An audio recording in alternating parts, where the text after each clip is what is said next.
নমস্কার, আমি ডক্টর দিব্যেন্দু চক্রবর্তী।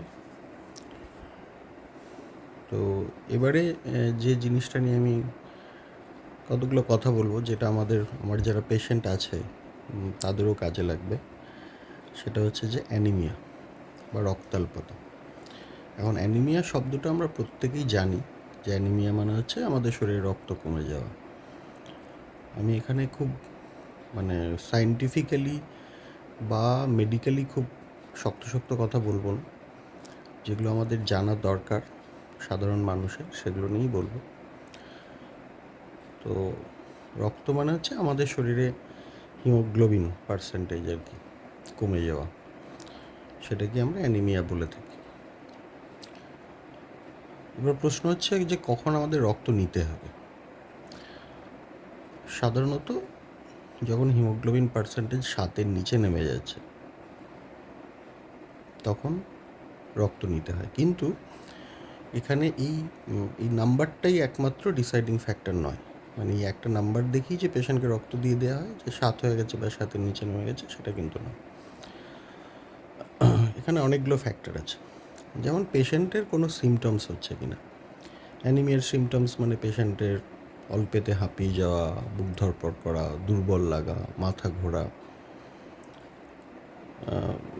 কিছু কিছু পেশেন্টের কার্ডিয়াক ফেলিওর হয়ে যাওয়া। তো এই জিনিসগুলো পেশেন্টের হচ্ছে কি না।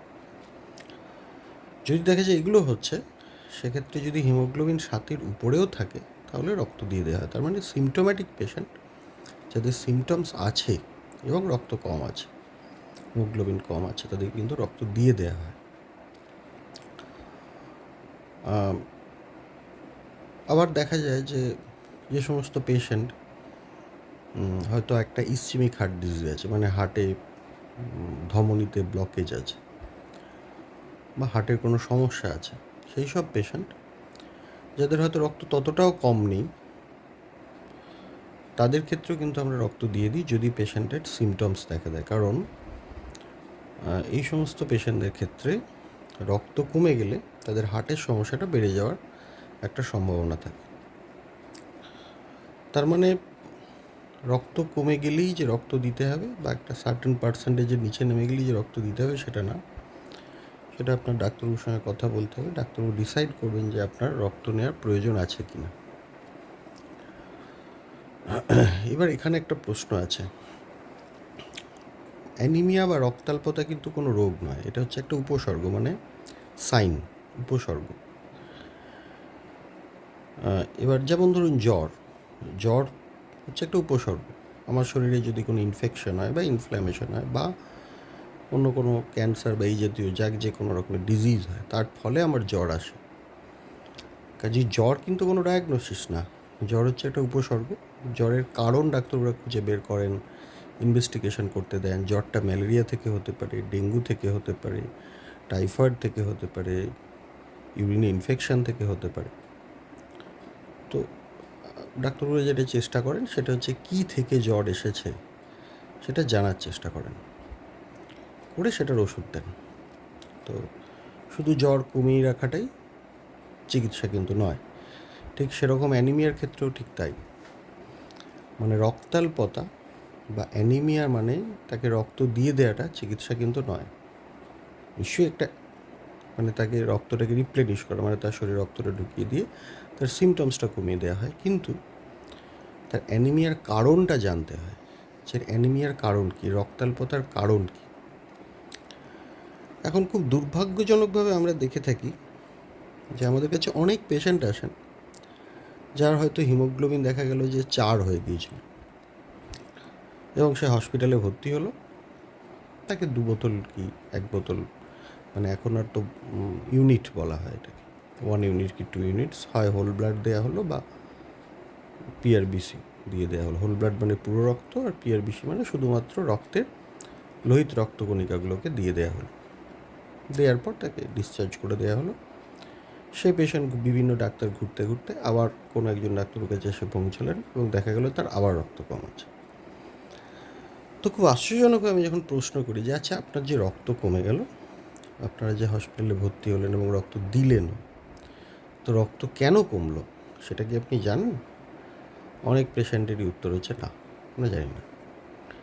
তো প্রশ্ন হচ্ছে যে এখানে কিন্তু আমাদের পেশেন্টদের মধ্যে একটা অ্যাওয়ারনেসের সমস্যা আছে, সচেতনতার সমস্যা আছে। কেন রক্ত কমে গেল এটা ডেফিনেটলি জানা দরকার। যদি না জানেন তাহলে কিন্তু আপনার চিকিৎসাটা সিমটোম্যাটিক চিকিৎসা হলো, মানে জাস্ট রক্ত দিয়ে দেওয়া হলো, রক্ত ঠিক হয়ে গেল সাময়িকভাবে, কিন্তু কেন রক্তটা কমলো সেটা কিন্তু জানা হলো না।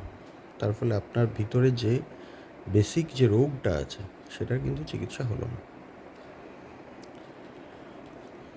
তো যখনই কোনো পেশেন্টের রক্ত কমে যাবে, আপনি কোনো ভালো ডাক্তারের কাছে যাবেন এবং দেখাবেন।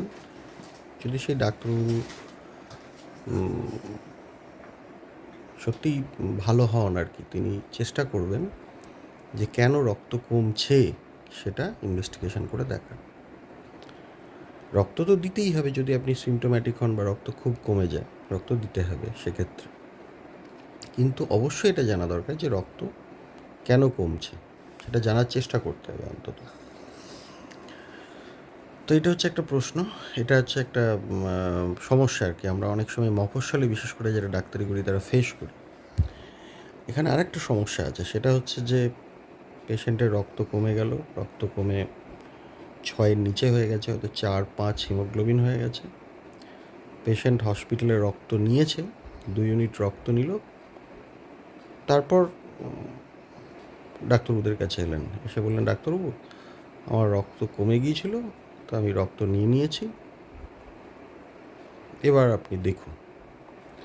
এবার সমস্যাটা হলো যেটা, সেটা হচ্ছে যে কোনো পেশেন্টের যদি রক্ত কমে যায়, যেটা আইডিয়ালি করা উচিত সেটা হচ্ছে তাকে ব্লাড দেওয়ার আগে তার ব্লাড স্যাম্পল টেনে ইনভেস্টিগেশনের জন্য পাঠাতে হয়, এটা জানার জন্য যে তার কেন রক্ত কম আছে। তার মধ্যে একটা কমপ্লিট ব্লাড কাউন্ট করা হয়, আরও অনেক রকম ইনভেস্টিগেশন আছে।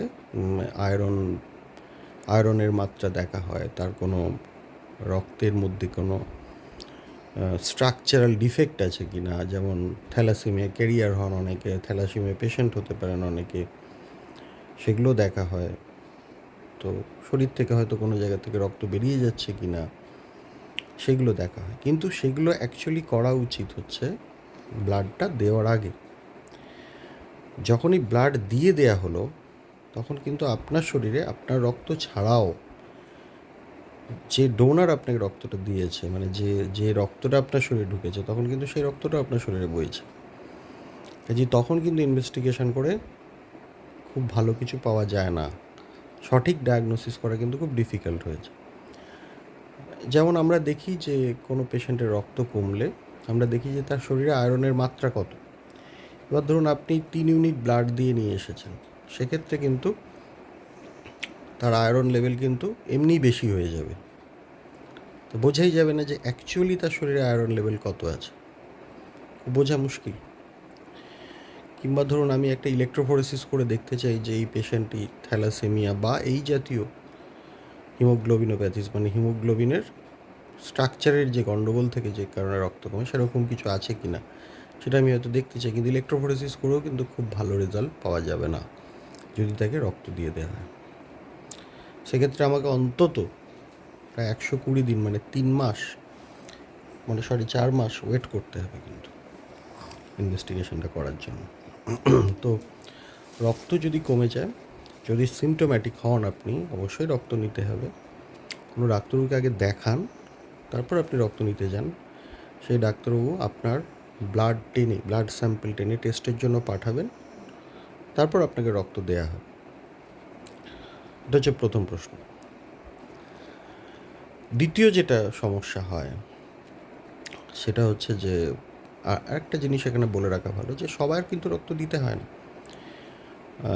কিছু কিছু অ্যানিমিয়া যেখানে দেখা যাচ্ছে যে অ্যাক্টিভ ব্লিডিং হচ্ছে, পেশেন্টের অসুবিধে হচ্ছে, খুব সমস্যা হচ্ছে, সেক্ষেত্রে আমরা রক্ত দিই। বা হিমোগ্লোবিন যদি দেখা যায় খুব কমে গেছে, 6-এর নিচে নেমে গেছে, সেখানে রক্ত দেওয়া হয়। কিংবা পেশেন্টের হিমোগ্লোবিন একটু কমের দিকে আছে, হয়তো 7-8ও আছে, কিন্তু পেশেন্টের আগে একটা অ্যাঞ্জিওপ্লাস্টি হয়েছে, বা পেশেন্টের একটা ইসচেমিক হার্ট ডিজিজ আছে, হার্টে ব্লকেজ আছে, এইসব পেশেন্টের ক্ষেত্রে কিন্তু আমরা রক্ত দিয়ে দিই। এবার প্রশ্ন হচ্ছে যে রক্ত আরেকটা প্রশ্ন, আরেকটা জিনিস আমি খুব দেখতে পাই, খুব কমনলি দেখা যায়, সেটা হচ্ছে যে রক্ত কমে গেলেই অনেক পেশেন্ট আছেন যারা নিজে থেকেই আয়রন ট্যাবলেট খেতে শুরু করেন, বা কোনো পাড়ার দোকানে যান, গিয়ে বলেন যে আমার রক্ত কমে গেছে, ওষুধ দাও, তারা আয়রন ট্যাবলেট দেন, যে থেকেই অনেকে খান আয়রন ট্যাবলেট। তো আমার এখানে প্রশ্ন হচ্ছে যে সমস্ত রক্তাল্পতা মানে সমস্ত অ্যানিমিয়াই কি আয়রন কমের জন্য হয়? উত্তর হচ্ছে না। রক্ত কমার কিন্তু অনেক কারণ আছে, অ্যানিমিয়ার কিন্তু অনেক কারণ আছে। হ্যাঁ, হতে পারে আমাদের দেশে প্রায় 60-70% অ্যানিমিয়া কিন্তু আয়রন কমের জন্য হয়, কিন্তু আরও অনেক কারণে কিন্তু রক্ত কমে। রক্তাল্পতার অনেক কারণ আছে। যেমন ধরুন, কিছু কিছু পেশেন্ট আছে যারা থ্যালাসেমিয়ার ট্রেট বা মাইনর থ্যালাসেমিয়া মানে থ্যালাসেমিয়া রোগের বাহক, কিন্তু তাদের থ্যালাসেমিয়া হলে যে ধরনের মেজর থ্যালাসেমিক পেশেন্টদের যেসব সাইন সিমটমস থাকে সেগুলো নেই। তো এইসব পেশেন্টদেরও রক্ত কম থাকে, ন্যাচারালি সবসময়ই কম থাকে। তো তাদের ক্ষেত্রে কিন্তু আয়রন ট্যাবলেট কিন্তু খাওয়া যায় না, আয়রন ট্যাবলেট খেতে নেই তাদেরকে। তো এরকম অনেক পেশেন্ট আমি দেখেছি যারা দীর্ঘদিন ধরে আয়রন ট্যাবলেট খেয়ে আসছেন। হয়তো দেখা যাচ্ছে তার একটা মাইনর থ্যালাসেমিয়া বা থ্যালাসেমিয়ার ট্রেট বা থ্যালাসেমিয়ার ক্যারিয়ার আর কি, যেটা সোজা বাংলা ভাষায় বলে, বাহক। তো তারা কিন্তু অনেকে আয়রন ট্যাবলেট খাচ্ছে, যেটা তাদের ক্ষেত্রে প্রয়োজন নেই বা খাওয়া ঠিক না, তাদের ক্ষেত্রে সেটা অসুবিধাজনক। তো কাজেই রক্ত কম আছে মানেই আয়রন ট্যাবলেট কিন্তু খাবেন না, এটা কিন্তু ক্ষতিকারক কিছু কিছু ক্ষেত্রে, বা অনেক ক্ষেত্রে ইউজলেস। আচ্ছা, এটা হচ্ছে প্রথম। দ্বিতীয় কথা, কাজেই আপনার রক্ত কমে গেলে আপনি ডাক্তারবাবুকে দেখান, ডাক্তারবাবু ডিসাইড করবেন যে আপনার আয়রন ট্যাবলেট খাবার প্রয়োজন আছে কি না। এটা হচ্ছে দ্বিতীয়। তৃতীয় একটা কথা বলে রাখি, সেটা হচ্ছে রক্তাল্পতা যেমন আমাদের দেশে খুব কমন, সেরকম রক্তাল্পতা কিন্তু অনেক ক্ষেত্রে আমার বা আপনার শরীরে খুব সিরিয়াস কোনো ডিজিজের একটা সাইন হতে পারে।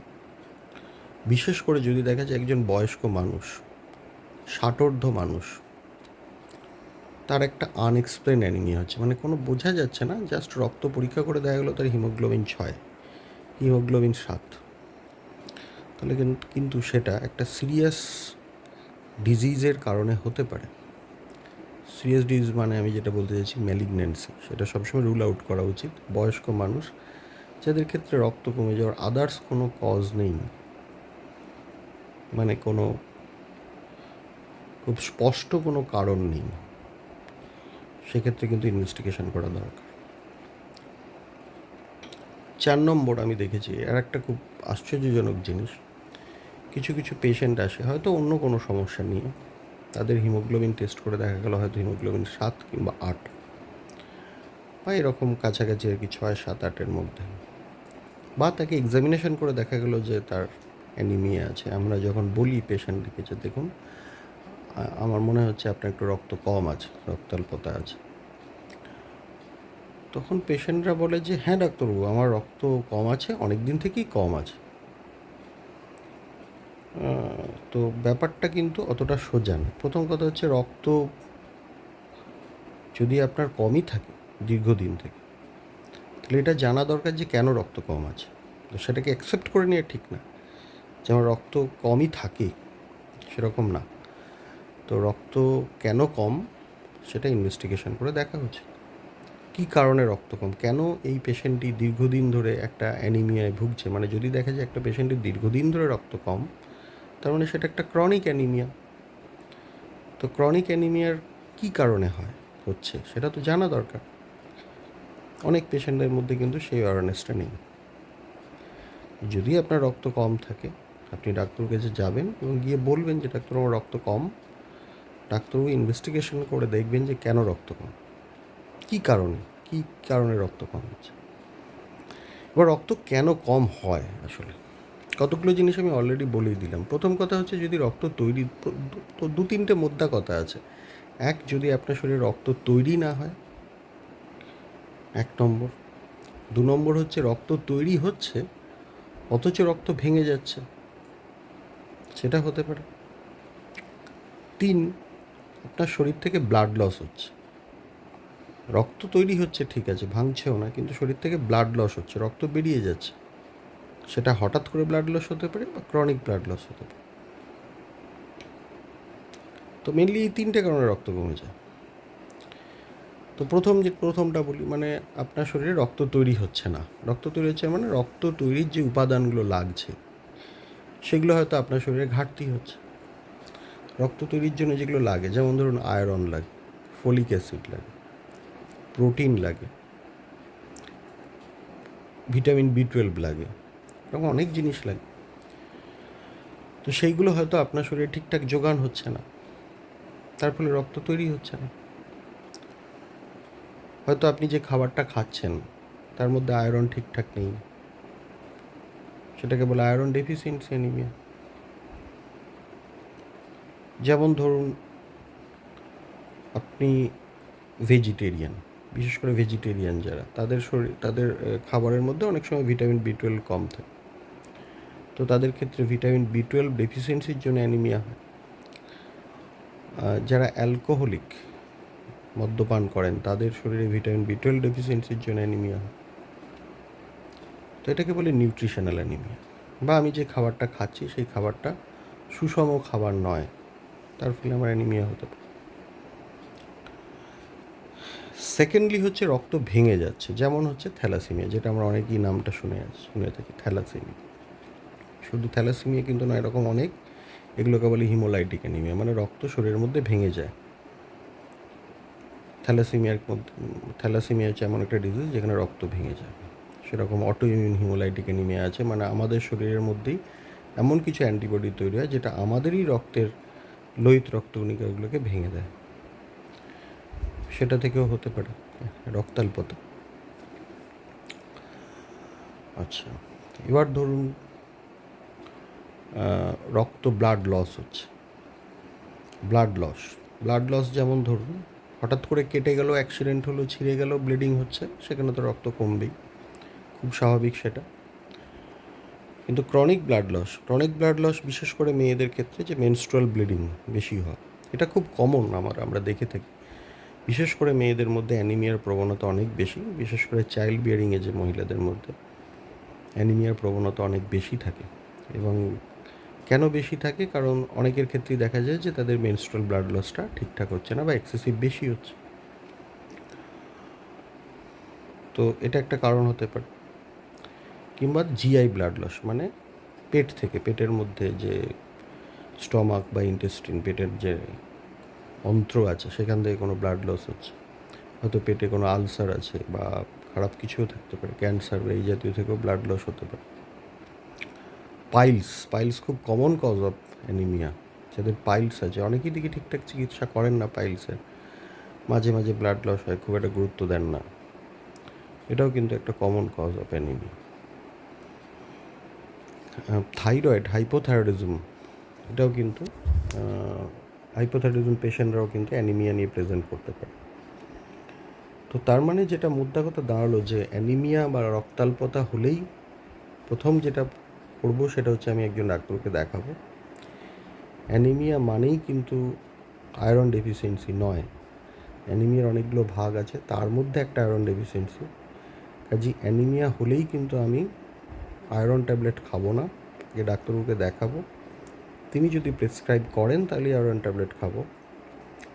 3, কোনো কারণে রক্তাল্পতা হলে বা অ্যানিমিয়া হলে, মানে একজন পেশেন্ট হিসাবে আমিও জানার চেষ্টা করব যে আমার রক্ত কেন কমছে, সেটা আমি অবশ্যই জানার চেষ্টা করব।